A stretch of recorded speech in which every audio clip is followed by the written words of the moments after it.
Diddy had a meltdown in his cell and begged the guards to take him to the hospital for observation, but they refused. In his life, his safety is in jeopardy in any correctional lockup right now. What makes it worse is the food. Mostly everything is stale food, is old food that's donated, that they wrap up or they cook for you. A prison warden has revealed that Diddy has been panicking inside the prison cell. Behind bars, Diddy faced a whirlwind of emotions. The holidays turned into a nightmare as he reportedly had a meltdown in his cell, begging guards for hospital observation, requests that were denied. Struggling to regain composure, he relied on meditation techniques, spending hours deep breathing and focusing to stabilize his mental state. Initially placed on strict watch upon arrival at MDC, he was later moved to a special protective unit before joining the general population. While one source claims he crumbled under the emotional weight of missing his family, another insists he's staying strong, enduring the harsh reality of life in jail. He didn't bite on that, and Diddy's bail was denied for the third time. According to a report from the Daily Mail, that's why Diddy had a breakdown. A person close to him apparently said, quote, "Spending the holidays behind bars was a nightmare for him." If we're to believe all this, Diddy had a meltdown in his cell and begged the guards to take him to the hospital for observation, but they refused. This same friend or person told the Daily Mail, quote, "He eventually managed to calm himself down with the meditation technique he's been using while he's been behind bars. It took him a few hours of deep breathing and focusing to get out of the bad space he was in, but he finally managed it." This isn't the first time Diddy's mental health has come into question while he's been at MDC. When he first arrived, he was on suicide watch, which the U.S. Department of Justice National Institute of Corrections describes as supervisory precautions taken for suicidal inmates that require frequent observation. Diddy's suicide watch was only temporary, though. He was housed in a special protective unit of the jail after that for the first few weeks of his stay. But Diddy right now is in Gen Pop, meaning general population, the place where majority of the inmates stay. And that's where he apparently had this meltdown over the holidays, at least according to one source. Another source, though, disagrees with all of this. They say Diddy is staying strong in jail despite missing his family a great deal at Christmas, which is a time he often spends with his children. Sean Diddy Combs' life is reportedly in jeopardy during his incarceration at Brooklyn's Metropolitan Detention Center.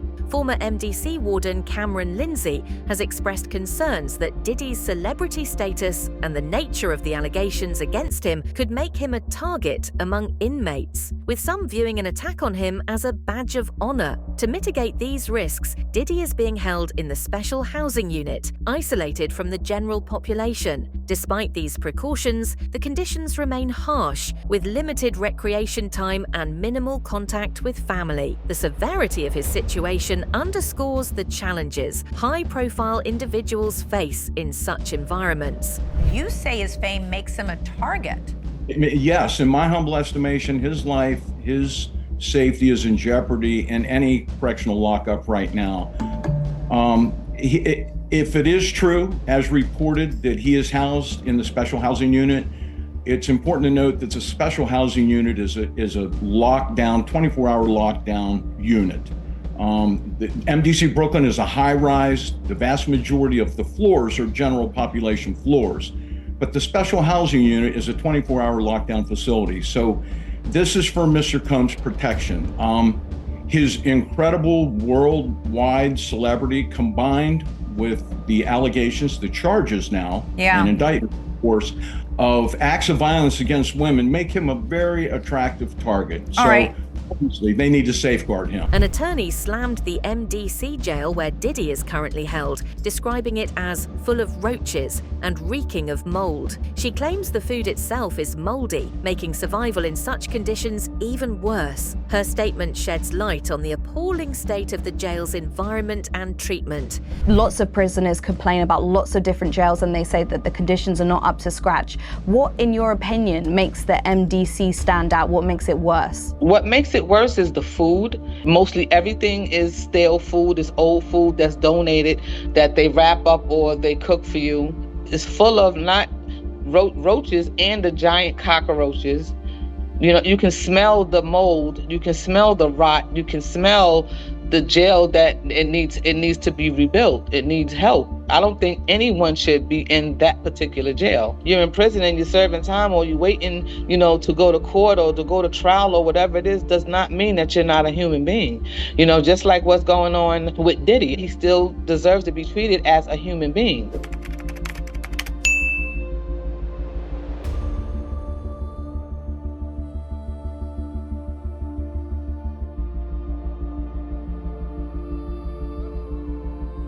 That's why Diddy might create his own food. Maybe he got permission to do this in prison since he can't eat the standard prison meals.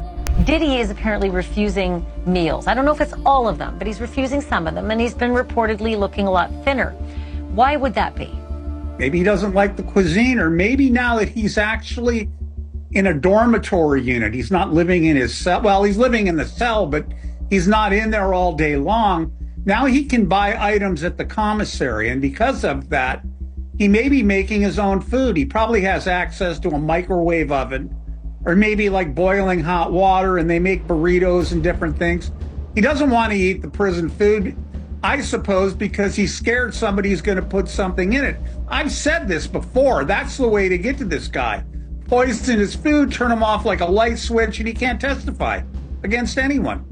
MDC Brooklyn is described as a place where survival is a constant challenge. Regardless of who you are, it's often likened to a black hole where medical emergencies go unanswered. Clients report horrifying experiences like diabetic inmates not receiving care or cellmates collapsing during lockdowns, while cries for help go unanswered for minutes. The facility's lack of adequate staff creates dangerous, inhumane conditions. Awaiting trial under these circumstances forces inmates to fear for their safety and survival daily. I'm confident that no matter who you are or where you're being held in MDC Brooklyn, it is an extremely challenging place. And again, what makes it so challenging is that it's like essentially like a black hole. So if you have an emergency medical issue, if your blood sugar is too high and you're a diabetic, or you have some sort of a heart attack or a medical emergency, there's absolutely no guarantees that you're going to be receiving medical care. I've heard horror stories from clients where one of their cellmates has collapsed and they're banging on their cell door during a lockdown, begging for a correctional officer to come and intervene, and nobody comes for minutes. And again, I'm not saying that's because people in the MDC Brooklyn don't care. I'm just saying there's not enough of them there that you also have to be worried, am I going to make it out of here alive? Or am I going to make it out of here without being, stabbed or beaten? Dealing with a federal criminal case is stressful enough. And having to sort of deal with all the other atmospherics at MDC Brooklyn makes it truly unbearable. If I can just sort of say as a side note too, as a lawyer, you can imagine how terribly frustrating and difficult it is to come to the jail, to meet with our clients, try and discuss with them, very complicated and difficult. Diddy appeared thinner, grey, and exhausted during his recent court hearing. Reggie explained his weight loss, saying Diddy isn't eating or drinking excessively like before. In jail, he lacks access to grooming and comforts, leaving him unable to shave. His visible stress reflects depression and tension in confinement. Diddy had a court hearing or a court appearance. And a lot of the headlines were, because there's no cameras in there, but the journalists that were in there said that when Diddy came out, that he was drastically showing weight loss and drastically looking a lot more gray and tired. I wanted to see if you had any thoughts on that, on his appearance, and if you had any thoughts on the court hearing itself. Well, the weight loss, okay, yeah. You don't eat like you eat. He ain't drinking like he been drinking. I think it was popping bottles. It's a lot of sugar and alcohol. He definitely ain't eating like he is, and stress is a motherfucker. They don't sell dark and lovely in there, y'all. But that's all that is, y'all. Diddy, you stress a lot more. You get gray when you're stressing, right? Man, y'all just don't understand. Niggas is shitting more too. When you going through stress and your life change, y'all think about how y'all body act when you either eat a lot or you don't eat a lot. Your body do crazy stuff. We all deal with things different. A lot of people get gray. when they stressing and all of that. Shitting on, can't stop shitting. Sitting on the toilet daily when you're stressing. Me, I eat a lot. I overeat. Sean Diddy Combs was arrested on charges including racketeering, conspiracy, and trafficking. Prosecutors allege he orchestrated wild parties, substance-fueled performances involving women and male workers, which he recorded for personal gratification. He is also accused of using these recordings to blackmail victims into silence. Diddy's current situation has taken a drastic turn as allegations of witness tampering surface. There are reports suggesting that he has made offers to individuals, asking them to promote a narrative that counters the prosecution's case and offering payments for doing so. This is seen as an attempt to manipulate the trial, a move that could significantly worsen his legal troubles. Sean Diddy Combs can be released on bail as he awaits charges on racketeering and sex trafficking. Even behind bars, Diddy is facing claims of foul play. Prosecutors say he's attempted to corruptly influence witness testimony by asking his family members to contact potential witnesses. Diddy has also reportedly issued a cease and desist order over a new documentary about his one-time protege, Shine. There are also reports of a shadowy campaign to intimidate influencers who've reported on Diddy's downfall. Last week, Amala Ekpunobi told us this. Before we finish, I want to talk to you just completely separately about P. Diddy. Just yesterday, we had two private investigators, the day before yesterday, go ahead and visit an old residence of mine, trying to figure out whether or not they've been paid by a certain institution, company, entity to discuss P. Diddy's lawsuits and his connection to other celebrities. A whole lot worse, Piers. That type of conduct, if it's really going on, can be introduced into the trial in front of the jury, and it shows indicia or consciousness of guilt. Someone trying to corrupt the proceedings, allegedly. Now, this has been alleged, but they're saying, the prosecution brought up in his past bail hearing last week that he was abusing his phone privileges in prison. Now, he has a set list of people he can call out to, and he allegedly was using other inmates' phone lines or phone time to call out to people. Attorney Tony Busby has shed light on the shocking reason behind Sean Diddy Combs' incarceration, hinting at a larger web of celebrity involvement. According to Busby, Diddy isn't the only high-profile figure entangled in this case. Other celebrities allegedly played significant roles. The attorney claims that in the coming weeks, their names will be publicly revealed, sending shockwaves through the entertainment industry. This is bigger than anyone realizes, Busby stated, emphasizing the gravity of the allegations. The revelation has sparked intense speculation, as fans and media alike await the explosive details of who else might be implicated alongside Diddy. We intend to name people in these lawsuits. We're not going to do it in interviews. We're not going to do it, without doing our due diligence, because obviously, these types of allegations are very hurtful to people if they're not true, and very hurtful, frankly, if they are true. But if they're true, you shouldn't have been in the room and you shouldn't have been participating. So I anticipate that we're going to start filing lawsuits, and it may not be big names at first, but we have a long list of names, and you might imagine in situations like this, that when a victim tells us that this person was in the room or this person participated, we want to do as much due diligence as humanly possible before we file that case, because in the United States, in almost every state, public filings are in fact public. And when you name somebody in a lawsuit, the press is going to pick it up, and we're aware of that. So we're going to make sure that we dot our I's and cross our T's, and I expect that there will be some people named in these lawsuits that will raise some eyebrows. In a recent interview, Suge Knight addressed claims involving Diddy, stating that everything being said is true. He explained that these situations are deeply rooted in Hollywood's culture, a reality that outsiders fail to comprehend. According to Suge, only those within the industry, artists, producers, and others involved, can truly relate to and understand what goes on behind the scenes. What tapes are you talking about? Who has them? And what kinds of things do you think they show? Well, number one, luckily, I wasn't their first choice, their second choice. I wasn't no choice to be at those freaky parties. But you know what they show. They used to have a thing in the industry, right?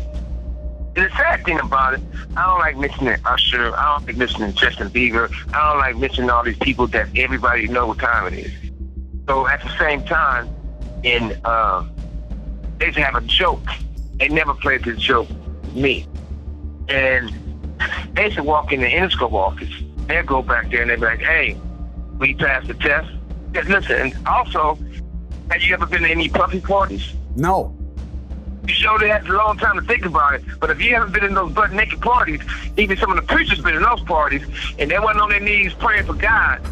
See, they was praying for somebody to have come real quick or something, but I wasn't there, but there's proof of it. But at the same time, everybody want to look around and act like something going on that wasn't right. It's the facts of life in the industry, not for the people who don't get in. So, everybody, you gotta look at it like this. You see a beautiful woman, or you see a handsome man. He emphasized that the Hollywood lifestyle is far removed from what the general public perceives, with complexities and practices that remain invisible to the outside world. Suge's remarks highlight the divide between public perception and the inner workings of the entertainment industry. If you take some of the Hollywood executives or some artists, they might have been the ugly duckling for a long time before they had the teeth sticks and lipsticks and nose sticks, all the work done. Underneath, they still the young with no confidence because they've been that way all their fucking life. So all of a sudden, if you look at puffy old pictures, don't look nothing like his new pictures. Gene Deal recently revealed Suge Knight's association with Diddy, shedding light on what Knight knew back in the day. According to Deal, Suge Knight's past statements about Diddy's actions were not just rumors, but truths, confirming suspicions about the mogul's involvement in darker, hidden aspects of the music industry. But it was truth behind the fact that it was Jay-Z and Puff that went to those folks and let them know what Suge Knight was trying to do. And so that's how all those other labels got raided. What you call that? Rap-A-Lot, Rockefeller got on the list. And Rockefeller got on the list because of the fact that Dame and Jaden was breaking up anyway, because I don't know if Dame even spoke on him. They gave Jay the opportunity, but everybody else back in the day, they knew that it was Jay and Diddy that went to those folks and let them know, because it was supposed to be a secret meeting between them. And it got out and it got back, and the feds got on it because that's what those people are gonna do. Those people are not gonna give up their stuff like that, man. They've been holding rap hostage for years. Rap has been controlled by the, you're not gonna say this, and you're gonna beat this out. Some theories suggest Diddy might be released due to private meetings with his attorneys. His wealth and influence enable him to manipulate people, including his victims, even while in prison. With his associates working on his behalf outside the jail, he could continue exerting power and control over situations. So yesterday, I posted a video titled, Sean P. Diddy Combs will be released from jail, and people were mad about it, as they should be, but it's just my theory. It's just a theory. But I want to let you guys know that Diddy wasn't like underneath cars blowing them up. Like, no, he had people do that. He can do whatever he wants by using other people, even when he's in prison. Do you understand that? And right now, all the lawyers coming in and out, they're going to do what he wants them to do. He's paying them millions of dollars to defend him. He gets private visits with his attorneys on the regular. There are people way less rich than him, way less powerful than him, running shit on the street from prison. You guys understand that, right? Don't for 1 second think that someone is not dangerous just because they are incarcerated. Inmates are very resourceful and they can get whatever they want and do a lot of what they want. As new victims come forward, Diddy's past actions are coming under scrutiny, with more people speaking out about their experiences. Not only is Diddy facing backlash, but his associates are also being exposed for their involvement in the alleged misconduct, further tarnishing the music mogul's reputation. Y'all do know why Jay-Z is getting exposed, right? Bro's a first ballot Diddy Party Hall of Famer. He had to do that. He's also the same guy who met Beyonce when she was 16 and started dating her when she was 19. He was 31 when he started dating her.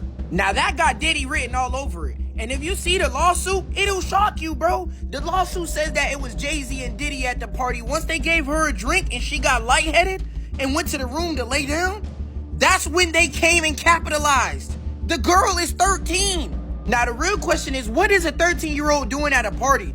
And they said Diddy be having a lot of them type of people at parties. And I don't know if it's because the bigger you get as a celebrity, the weirder the shit you do, because Kanye got a lawsuit recently of kind of the same thing, except not with a minor. It was great with his ex-assistant. Now, are these fake or are they just trying to get money? Because y'all making these people seem like Gotham villains. But Jay-Z's allegations is serious because he has 2 collab albums with R. Kelly. That's bad. $500K or dinner with Jay-Z, I might change my answer. You get to that dinner with Jay-Z and he turn you into dinner.